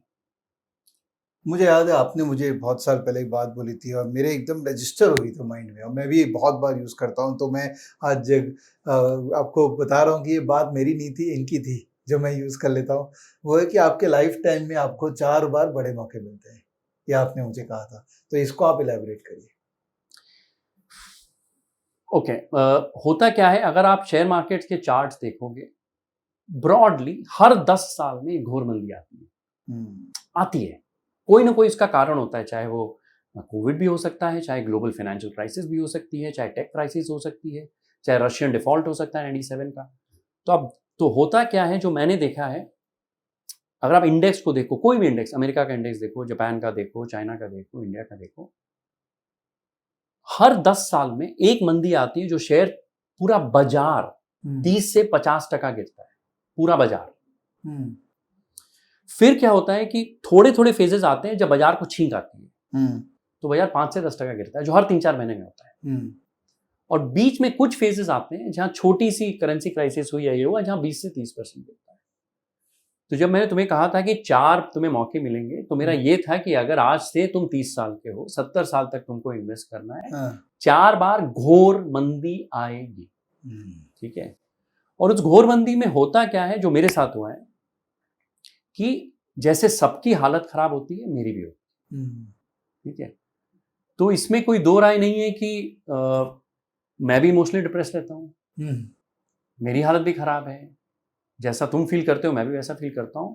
लेकिन एक चीज जो आप अलग कर सकते हो कि एक रविंद्रनाथ की एक कविता है, जोदी तोड़ डाक शुने क्यों ना आशे तो अभी अकेला चलो, अगर कोई तुम्हारी आवाज नहीं सुन रहा, अकेला चलो। ये एक ही चीज है जिंदगी में जिसमें मैं इंसान को बोलता हूं इसमें तू अकेला चलना। बाकी हर चीज में मैं कहता हूं कि को फाउंडर रखना, स्टार्टअप करना, किसी के साथ काम करना। इन्वेस्टिंग अकेला बिजनेस होता है, आपका पैसा है, आपका डिसीजन है, और उस समय दिमाग की जरूरत नहीं होती है, दिल की जरूरत नहीं होती है। मैंने कहा ना, उसमें जिगर की जरूरत होती है, राइट। सो हमने क्या कर रखा है, मेरे प्रिंसिपल बहुत सिंपल होते हैं उसमें, कि मैं बाजार का बॉटम नहीं ढूंढता हूं। ठीक है। वो एक जोक है, only monkeys pick bottoms, right. I will never look for a bottom. तो हमने एक प्रिंसिपल लगा रखा है कि ब्रॉडली एक फील होती है, जो भी है, कि इतना बाजार गिर गया है और ये शेयर जो कमाल की कंपनी है, से एक मर्सिडीज है, जो अंबासडर के दाम पे आ गई, बिकॉज 80-90% अच्छे शेयर गिर जाते हैं, राइट। आप इन्फोसिस का शेयर चार्ट देखो, सन फार्मा का देखो, जो अच्छी कंपनियां हैं, HDFC बैंक का देखो, जो आज 20-20, 30-30 साल से कंपाउंड कर रही है, उनके शेयर भी 60-70% गिरते हैं। तब मेरा प्रिंसिपल ये रहता है कि मैं एक दिन में पूरा पैसा नहीं डालूंगा। मेरा बहुत सिंपल प्रिंसिपल है कि 3 महीने में पैसा डालना है। 3 महीने में 60 ट्रेडिंग के दिन होते हैं, 20 दिन 20 दिन 20 दिन, शनिवार रविवार छुट्टी होती है। तो अगर मेरा 60 रुपया है, मैं 1 रुपया रोज डालता हूं, और फॉर्मूले जैसे डालता हूं। तब दिमाग नहीं लगाता हूं, और तब बाजार भी नहीं देखना होता है, क्योंकि रोज लगेगा कि आज पैसा डाला, कल खो गया, बढ़ गया, ये होता है। लेकिन वो जो 3 महीने का पीरियड होता है, उसमें आप अगर मेथोडिकली पैसा डालो, डिस्पैशनेटली पैसा डालो, तो मुझे लगता है कि ठीक ठाक रिटर्न आते हैं। लेकिन फिर वही, तब आपको जो ये जो कालीन है ना प्यारे वाले, वो कंबल के दाम मिलते हैं। ठीक है। तब भी वो आपको डोरमैट के दाम पे नहीं मिलेंगे। तो आप ये मत एक्सपेक्ट करो कि HDFC बैंक अगर 100 रुपया था, आज 50 हो गया है, मैं 20 रुपए में खरीदूंगा, ऐसा नहीं होता है। एक आपको समय आता है जब थोड़ा रिस्क लेना पड़ता है, लेकिन तब आप ये मत एक्सपेक्ट करो कि मर्सिडीज आपको साइकिल के दाम में मिलेगी, वैसा नहीं होता है। बराबर है। तो आपने ये जो कॉन्सेप्ट बताया कि सस्ता और महंगा, थोड़ा इसको एलैबोरेट कर सकते हैं कि हम लोग कैसे डिफाइन करें कि सस्ता कैसे, क्योंकि भाव देख के थोड़ी ना बोलेंगे सस्ता है, उसके पीछे का कहानी क्या है कि सस्ता कैसे आप उसको बोलें, महंगा कैसे बोलें। ये सवाल छोटे से में आंसर करना विवेक बहुत मुश्किल है कि सस्ता कुछ सस्ता क्यों है, महंगा कुछ महंगा क्यों है। क्योंकि मैं ये question, sorry to interrupt you, मैं क्वेश्चन पूछ रहा हूँ कि कैसे पता करें कि ये सस्ता है, नहीं क्यों है, वो तो चलिए बहुत सारे रीजन हो सकते हैं, बट अब जैसे वोडाफोन आइडिया एग्जांपल के रूप में, अब वो 9 रुपए का है, तो उसको मैं सस्ता मान लूँ। What is the benchmark of saying anything कि ये सस्ता है अभी या महंगा है? जो हम लोग कॉमन PE मल्टीपल्स यूज करते हैं वो डिफाइन करेंगे, क्या वही एक बेंचमार्क है या कुछ और भी आप देखते हैं डिफाइन? नहीं, तो देखो, हम जब शुरू में शेयर देखते हैं तो हम PE मल्टीपल वगैरह कभी नहीं देखते। हम लोग तो सब वही देखते हैं। ठीक है। तो हम लोग जो इंस्टीट्यूशनल इन्वेस्टर्स हैं या इंडिविजुअल इन्वेस्टर भी हूँ मैं, PE मल्टीपल या वैल्यूएशन में एकदम लास्ट में देखता हूँ। ओके। पहले मैं ये डिसीजन लेता हूँ कि क्या ये वैसी इंडस्ट्री है, क्या ये वैसा व्यापार है जिसमें मुझे पैसा डालना है। जैसे मैंने बोला कि मुझे क्या नहीं करना है मुझे समझ में आता है। जैसे मुझे स्टील नहीं समझ में आता है, ठीक है, मुझे कंस्ट्रक्शन ठेकेदारी का धंधा नहीं समझ में आता है, मुझे मेटल्स नहीं समझ में आते हैं क्योंकि मुझे मुश्किल लगते हैं, समझ गए। तो पहले क्या नहीं करना है, अब फिर 2 या 3 इंडस्ट्री बचती है जहां मैं इन्वेस्ट कर सकता हूं। मुझे हाई क्वालिटी फाइनेंशियल्स बहुत अच्छे लगते हैं, मुझे हाई क्वालिटी कंज्यूमर्स बहुत अच्छे लगते हैं। ये नॉर्मल बात है, सब आपको यही कहेंगे, मैं कोई नई बात नहीं कर रहा हूँ। आपने बहुत बार सुना होगा कि वही रिटर्न ऑन कैपिटल बहुत अच्छा होना चाहिए, तो ये तो आपने गाथा सबसे सुनी होगी, मेरी भी कोई अलग नहीं है, मैं आपको फ्रैंकली बोल रहा हूँ। जब वो डिफाइन हो जाता है तब आप डिटरमाइन करते हो कि लेट अस अज्यूम, सिंपलेस्ट चीज है कि आज को आप क्या देखते हो कि फिक्स डिपॉजिट रेट या गवर्नमेंट की मुझे 5% मिल रही है, लेट अस से, ठीक है। तो शेयर में अगर मुझे जैसे एक समय आया था, मैं आपको अमेरिका का एग्जांपल देता हूं तो इंडिया भी सिमिलर हो जाएगा, कि जब इंटरेस्ट रेट अमेरिका में सिर्फ 50 बेसिस पॉइंट थे, 0.5% था, तब माइक्रोसॉफ्ट जैसी कंपनी 4% आपको अर्निंग्स यील्ड दे रही थी, यानी 4% मुनाफा बना रही थी। 4% earning yield, dividend yield, earning yield, okay, ठीक है। In fact it was, if I remember, it was pure free cash flow yield, okay, and most of them is cash to the shareholder. And I think even dividends were more than 2%. Okay. Right? So what I would look at is, one, as I said, अगर ये ब्रह्मा विष्णु महेश का curve है और company यहां है और मेरा 15-20 साल का ग्रोथ बचा है, तो वो कंपनी मुझे खरीद के बैठना है, पहला चीज, ठीक है। फिर मैं देखूं मेरी उम्र क्या है। अगर मैं 25 साल का हूं, मुझे अगले 40 साल तक पैसा डालना है और हर महीने मेरी सैलरी आ रही है, मुझे तो पैसा डालना है बाजार में, मुझे निकालना तो है नहीं, निकालना तो 65 की उम्र में है, तब जितनी बार बाजार गिरे मुझे खरीदना चाहिए, ठीक है। तो प्रिंसिपल्स फिर वैसे हो जाते हैं कि चीजें खरीदनी या बेचनी है, ठीक है। सस्ता महंगा इज प्योरली रिलेटिव, तुम्हारे लिए कुछ सस्ता हो सकता है, मेरे लिए कुछ महंगा हो सकता है, लेकिन सस्ते महंगे में बहुत बड़ा डिस्कशन हो सकता है। वो तो है। तो maybe at some other time we'll discuss it because it's very complex answer. इसको मैं कहानी से नहीं समझा सकता। because मैं कहानियों में सोचता हूँ, कंबल, कालीन वगैरह। तो अगर कालीन है, कंबल के दाम में मिल रहा है, मेरे लिए सस्ता है। कालीन के दाम में मिल रहा है, फिर भी खरीद लूंगा। पाँव पोंछना मैं कभी नहीं खरीदूंगा, मैं वैसे सोचता हूँ। नहीं, मैं समझ गया आपकी। मेरा काम है कि निकलवाना जितना निकल सकता है निकालूंगा। अच्छा भैया, आपने एक बात बोली कि मैं चोरों से दूर रहता हूँ, तो मैं उसको थोड़ा टेक्निकल टर्म देता हूँ, कॉर्पोरेट गवर्नेंस। ठीक है। ये बहुत ही वाइडली यूज टर्म है, कॉर्पोरेट गवर्नेंस। पर किसी ने ना उसको एकदम ऑब्जेक्टिवली डिफाइन नहीं किया कि भैया ये XYZ देखो तो उससे आपको पता लग जाएगा ये चोर है कि नहीं है। तो उसके बारे में थोड़ा डिस्कशन करें। देखो, ऐसा है कि जहां भी पैसा होगा और जहां भी लालच होगा वहां चोर तो होंगे। ये बात सही है, ठीक है।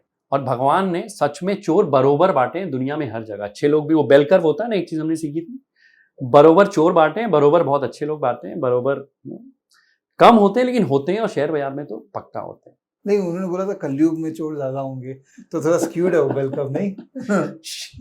शायद कलयुग जाने वाला तो है नहीं, रहना तो है ही। तो ऐसा है कि मैं आपको एक कहानी सुनाता हूँ, सच्ची घटना है, इंडिया की नहीं बताऊंगा, बाहर के एक देश की बताऊंगा। तो ये हुआ था हमारे साथ, हम थाईलैंड में इन्वेस्ट करते थे, कंपनी का नाम नहीं लूंगा। तो ये कंपनी थी, इसका शेयर 2 बार, लेट्स से 2 रुपए से ऐसे चढ़ते 7 साल में करीब 100 रुपए गया था। और कंज्यूमर की कंपनी है, ये ब्यूटी प्रोडक्ट्स बनाती है, ठीक है। इट्स लाइक नाइका या लेट्स से लैक्मी, इस तरह की प्रोडक्ट तो अच्छा है। तो हमारी जो एनालिस्ट टीम थी, जो मेरे टीम मेंबर्स थे, उनको ये कंपनी बहुत अच्छी लगी थी और हमारा टिक बॉक्स करती थी, high return on capital, pricing power, पूरे थाईलैंड में स्टोर्स हैं। लेकिन मुझे एक चीज खटकी, आप इंडिया में देखना, जितनी कंज्यूमर कंपनी है ना, जो ओनर है ना, शेयर बेचता ही नहीं है, पकड़ के रखता है। एशियन पेंट्स आप देखो, राइट, कभी शेयर नहीं बेचते। थोड़ा में इधर 50 भी इधर तो बेच दिया, बट अगर आपके पास एक अच्छी कंपनी के बहुत सारे शेयर हैं और आप ओनर हो, आपको मालूम है कि इतना बढ़िया धंधा है, क्यों बेचूं? आप हीरो मोटर्स को देखो, high return on capital, share बेचते हैं? नहीं बेचते हैं। तो जो अच्छी कंपनी के ओनर होते हैं वो माल नहीं बेचते हैं। इसका जो ओनर था जब 5 साल पहले वो कंपनी का 70% ओन करता। अच्छा। हर 6 महीने में 3-4% बेचे जा रहा है। सो ये जो 2 रुपए से 100 रुपए का भाव हुआ है, उसका शेयर होल्डिंग 70 से 21% हो गया। अरे बाप रे, पूरा इनकैश कर दिया उसने। ठीक है, इतना कैश फ्लो बन रहा है धंधे से, इतना गजब धंधा है, पूरी कंट्री में तुम्हारी अच्छी रेप्यूटेशन है। तो मुझे लगा यार कुछ तो गड़बड़ है, क्या है नहीं मालूम। और ये क्या कह रहा है कि मेरा आधा माल थाईलैंड में बिकता है, आधा मैं चाइना को एक्सपोर्ट करता हूँ, वहाँ के टूरिस्ट आते हैं, माल खरीद के जाते हैं वगैरह वगैरह। तो हम मैनेजमेंट से मिले, कहानी बहुत अच्छी है, ओनर बहुत अच्छा है, सीईओ बहुत अच्छा है, beautiful, everything was very very nice. But हमको कुछ खटक रहा था। अब मैं बताता हूँ मैंने क्या किया। इससे ज्यादा गणित हमें मिल नहीं रहा है। कंपनी की एनुअल रिपोर्ट पढ़ ली, प्रेजेंटेशन देख लिया, सब कुछ देख लिया। तो मैंने अपने कॉलीग को बोला कि एक काम करते हैं, हम वहाँ इरावन होटल में थे, तो इस कंपनी के 5 स्टोर थे हमारे होटल के पास। एक मेट्रो स्टेशन में था, थाईलैंड का जो मेट्रो है, एक बगल की शॉपिंग मॉल में था, एक स्टैंड अलोन था। 5 स्टोर थे विद इन 5 स्क्वायर किलोमीटर, क्योंकि इनके बहुत सारे स्टोर हैं, स्टारबक्स की तरह एकदम फैले हुए हैं नुक्कड़ नुक्कड़। तो हम वहाँ 3 दिन थे, तो मैं पहले दिन गया स्टोर में, तो मैंने एक 25 रुपए की या 250 रुपए की क्रीम खरीदी। और मैंने देखा कि जो आपको रिसीट मिलती है ना, उस पर एक नंबर होता है। मैं समझ गया ये मैं जो सोच रहा हूँ हो जाएगा। फिर हमने क्या किया, उससे पूछा कि तेरा स्टोर बंद कितने बजे होता है रोज। उसने कहा सर 8 बजे बंद होता है। हम 3 लोग थे, हम तीनों को मैं एक स्टोर में गया, मैंने एक कॉलीग को एक स्टोर भेजा, तीसरे को स्टोर भेजा, 7:55 वेडनेसडे को। ठीक है,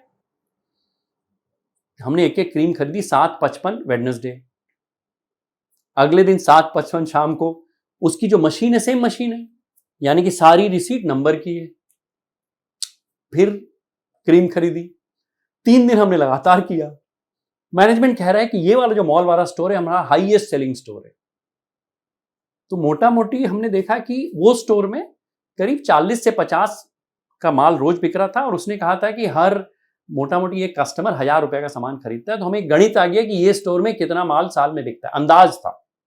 ठीक, 5 स्टोर का हमने गणित लगाया, तो हमें एक नंबर आया। उसके हमने एक्स्ट्रापोलेट किया कि अगर इसके 500 स्टोर है पूरे थाईलैंड में, तो इतना होना चाहिए। जो हमारा नंबर आया मैनेजमेंट नंबर से 1/5, 20%। अरे बाप रे। तब हमें लगा कि यार, वो कहते हैं ना, walks like a duck, quacks like a duck, will be a duck. अगर बतख की तरह चलता है, बतख की तरह बोलता है, तो बतख ही है, हंस नहीं है। राइट। तो हमें लगा कि ये चोर है, प्राइम ऑफिस ही मुझे लगा। और मुझे मालूम है फिर क्या हुआ वगैरह वगैरह। तो वो शेयर अभी जब गिरना शुरू हुआ ना, वहां से 90% डाउन है। हम बच गए। किसी भी बाजार में आप होते हैं, आपको लगता है कि क्या यार, क्या कंपनी बनाई है बंदे, हर जगह स्टोर दिख रहे हैं, माल बिक रहा है। वो क्या कर रहा था मालूम है? अपने शेयर बेचता था, मुझे जो लगता है उसी से अपनी थोड़ी बहुत इन्वेंट्री खरीदता था, क्योंकि 80% मार्जिन दिखा रहा है। ठीक है, 1 रुपए का माल जो बिक रहा है उसको तो 20 पैसे का ही खरीदना है। शेयर बेच रहा है, थोड़ा सा अपना ही माल खरीद रहा है, फिर फाइनली इन्वेंट्री राइट ऑफ करता है, ये करता है, पूरा 2 नंबर। तो इस तरह आप पता कर सकते हो कि चोर कहां है। लेकिन मैं सच बोल रहा हूं, इसमें प्योर कॉमन सेंस चाहिए, इसमें ज्यादा दिमाग नहीं होता है। ज्यादा दिमाग लगा, क्योंकि आप दिमाग लगाओगे, आप ओवर एनालाइज करोगे, आपको सारी चीजें अच्छी लगेंगी। कॉमन सेंस चाहिए होता है। और इस तरह तो हमने मतलब बहुत लोगों को देखा है, बहुत कंपनियां चोर है, बदमाशी करती है, उनसे दूर रहिए, और कॉमन सेंस होता है। I hope this answers your question. मतलब इंडिया में एक एग्जांपल है, मैं नाम नहीं लूंगा कंपनी का, एग्जैक्टली यही स्टोरी था कि सेल्स ग्रोथ हो रहा है, और जब लोग जाते थे कि किसे पूछा जाता था कि तुम उसका माल खरीदते हो, बोलता मैंने तो कोई सुना ही इसके बारे में, और वो बोल रहे इतना सेल्स हो रहा। तो इंडिया में है कई एग्जांपल्स ऐसे। चलो मैं तुम्हें इंडिया का एक छोटा सा एग्जांपल हाँ, देता हूं, मैं नाम नहीं लूंगा। हाँ जी, ठीक है। आईटी सेक्टर में टैक्स ब्रेक होता था पहले। हाँ, ठीक है, आई थिंक 2011 या 12 से खत्म हो गया। इसका मतलब ये था कि अगर आप 5 करोड़ का मुनाफा बना रहे हो आईटी कंपनी में, तो आपको 1 रुपए का भी टैक्स नहीं देना है। ठीक है, अब एक कंपनी थी इंडिया में, साउथ के एक सिटी में, उसका प्रॉफिट था 50 करोड़, उसकी टर्नओवर थी 100 करोड़ और उसका मल्टीपल था 40 गुना, यानी कंपनी की वैल्यू थी 2000 करोड़। 50 रुपए का प्रॉफिट, 40 टाइम मल्टीपल, 2000 करोड़ की वैल्यू। अब टैक्स ब्रेक है तो आपको 50 करोड़ का अगर प्रॉफिट दिखाना है, 100 करोड़ की रेवेन्यू चाहिए, 2000 करोड़ कंपनी की वैल्यू है। अगर आप 100 करोड़ का शेयर बेच देते हो तो आपकी 1 साल की रेवेन्यू निकल आई, ठीक है, तो 50 करोड़ का प्रॉफिट निकल आया। आप 100 करोड़ का और शेयर, 200 करोड़ का शेयर बेच देते हो तो अगले साल 200 करोड़ आप रेवेन्यू दिखा सकते हो, 100 करोड़ प्रॉफिट दिखा सकते हो, मल्टीपल आपका फिर 40 हो गया, कंपनी की वैल्यू की 4000 करोड़। तो हम इस कंपनी से मिलने गए थे, यह है 2010 की बात। तो जब हम कंपनी से मिलने गए तो मैनेजमेंट से मैं मिले, 4 लोग बैठे थे और अंग्रेजी तो माशाल्लाह बहुत अच्छी अंग्रेजी बोलते हैं, एकदम सूट वूट में, जो इन्वेस्टर को हमें सुनना है सब कुछ बोल रहे हैं। उस मीटिंग में एक चीज उन्होंने बोली, मैं मुझे कि हम 2 पार्टनर साथ गए थे, तो उसने बोला कि बहुत खुश होके कि हम नई बिल्डिंग में जा रहे हैं, नई ऑफिस में जा रहे हैं। तो मैंने अच्छा, तो बोला ये बिल्डिंग क्या खराब है? बोलते हैं नहीं, यहाँ तो हमारे 500 लोग काम करते हैं, यहाँ सिर्फ 2000 की कैपेसिटी है। मैंने यानी 1500 लोगों का जगह है। बोलते हाँ, लेकिन अभी हमने जो बिल्डिंग है 5000 लोग बैठ सकते हैं। मैंने बहुत अच्छे। फिर उसने बोला हम आपका पैसा बचा रहे हैं, हमने भाड़े में लिए बिल्डिंग। फिर उसने कहा कि हम 41 करोड़ रुपया खर्च कर रहे हैं इंटीरियर करने के लिए। कौन भाड़े की जगह में अपना 41 करोड़ रुपया खर्च करता है इंटीरियर में, जहां तुम्हारे 500 एम्प्लॉई और 5000 की आपने जगह? तो मुझे लगा यार ये जो कंपनी है ना पूरी फ्रॉड है। हम दोनों को मिलकर, मैं और मेरे पार्टनर को, कि ये फ्रॉड लग रही है। क्यों? कि ऐसे कोई मेरा पैसा होगा ना, मैं ऐसे नहीं खर्च करूंगा, या तो मैं ओन करूंगा बिल्डिंग तब इंटीरियर में खर्च करूंगा। 5 साल की लीज में मेरा 41 करोड़ रुपया डूबने वाला है, राइट? तो यहां एक दाल में काला लगा। मुझे यह लगा कि जैसे ही टैक्स ब्रेक खत्म होगा ना, इस कंपनी की रेवेन्यू उड़ जाएगी। कि वो क्या कर रहा था, वही सेम शेयर बेच रहा था, बाहर की कंपनी में दिखा रहा था कि मैं आईटी का इनको व्यापार दे रहा हूं, प्रॉफिट बन रहा है, प्रॉफिट पे पी मल्टीपल लेके शेयर का दाम बन रहा है। आप विश्वास नहीं करोगे, 2012 के टैक्स ब्रेक के बाद ये कंपनी खत्म हो गई, 0 बट्टा सन्नाटा। Again no names. बट आप एक बताइए, एक आम आदमी जो इक्विटी में बिलीव करके इन्वेस्ट कर रहा है, इतना थोड़ी ना वो दिमाग लगा सकता है। तो देखो भैया, ऐसा है कि मैं जो कहानियां आपको बता रहा हूं ये सारी इंस्टीट्यूशन इन्वेस्टर्स की है, क्योंकि हम प्रोफेशनल, हम यही करते हैं। अगर आप आम आदमी हैं, मैं वही कहूंगा जो सब लोग अच्छे इन्वेस्टर्स कहते हैं कि आप सीधा इंडेक्स में पैसा डालें, इतना ना सोचें, या अच्छे म्यूचुअल फंड में पैसा डालें। बहुत अच्छे म्यूचुअल फंड हैं इंडिया में जो बहुत अच्छा पैसा बना के देते हैं, कंसिस्टेंटली बना के देते हैं। इंडिविजुअल शेयर में मेरा तो एडवाइस रहेगा कि आम आदमी को नहीं डालना चाहिए। शेयर में पैसे बनते हैं, इंडिविजुअल में आप डालोगे, कोई आपको टिप दे देगा कि अजय ये शेयर ले लो, वो शेयर ले लो। मैं तो सच बोल रहा हूँ, मैंने जो अपना करियर शुरू किया था, मैंने भी लोगों की बातें मानी थी, और जैसे मैंने कहा, मैंने बहुत सारे डोरमैट्स खरीदे थे। मुझे तो कोई भी कंपनी, सच कह रहा हूं, आज तक कालीन बनते हुए नहीं दिखी है जो मेरे को टिप मिला है। तो टिप तो लेने का नहीं। और दूसरा क्या होता है कि यार जो टिप देता है ना, बेचना कभी नहीं बताता है, ठीक है? जो कालीन का वो जो डोरमैट का कंबल बनाया है, जो खुद निकल रहा है, तब नहीं बताता है। तो या तो ये भी बता दे यार कि तू खरीद रहा है तो बेच भी दे। तो इसलिए अगर आप रिटेल इन्वेस्टर हैं, प्लीज इंडिविजुअल शेयर से कोशिश करें दूर रहें, लेकिन फिर थोड़ा फ्रेमवर्क बनाएं। अगर करना है तो सीखें, पढ़ें, सीख सकते हैं। बिकॉज अल्टीमेटली आप अगर गाय का फॉर्मूला बना सकते हैं तो कंपनी का फॉर्मूला भी आप बना सकते हैं। कॉमन सेंस चाहिए। सही है। एक चीज तो है कि आपके अंदर है बहुत कुछ। You have met so many people, so many promoters, you have done so many things. So एक मैं सजेशन दूं आपको, there are so many people who want to hear you more. ये तो हो गया एक छोटा सा कैप्सूल हमारे साथ हो गया, but I think many people will get benefit जब आप अपनी बातें और बोलेंगे। तो आप अपना एक यूट्यूब चैनल चालू करें। यूट्यूब चैनल देखो भैया, ऐसा है, पहली बार ये कर रहा हूँ, और आमतौर पे लोगों से बात करने में ज्यादा मजा आता है। कैमरे की तरफ ऐसे देख के बात करना, I am much comfortable talking one on one. देखो, कहानी सुनाना मेरे को बहुत अच्छा लगता है, कहानी मैं सुना लेता हूँ।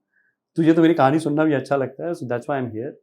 बट ये सोशल मीडिया थोड़ा, I am a little shy about social media to be honest, don't want to become a public kind of a thing. I don't know, although my family keeps telling me कि आप तो प्रवचन करना चाहिए कभी-कभी, और मैं मजाक में उड़ा देता हूँ बातें.